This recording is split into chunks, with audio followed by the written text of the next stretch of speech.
これをねいろいろ交換して使ってます。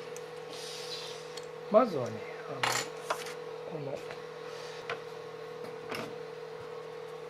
こ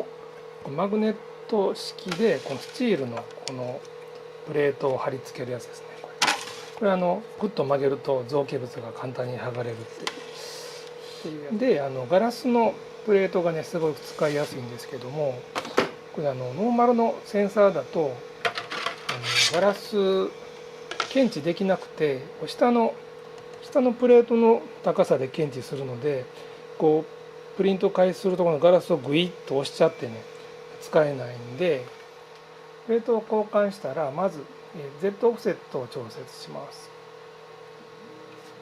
でこの時にねノーマルだとこのガラスのセンサーガラス板をグッと押しちゃうんで、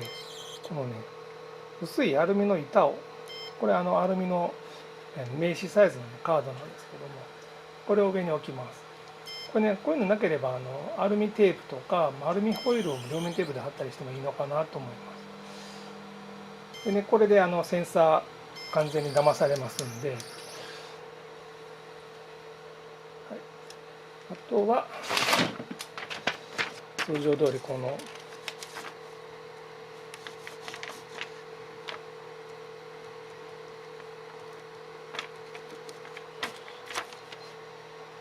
で Z オフセットをセットします。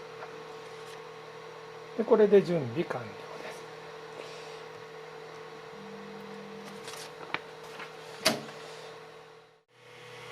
す。はい、では印刷します。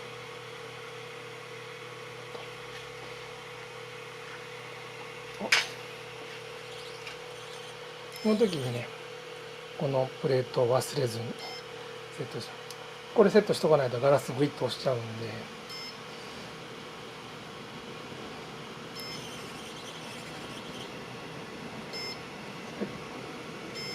これでもうセンサークリアしたので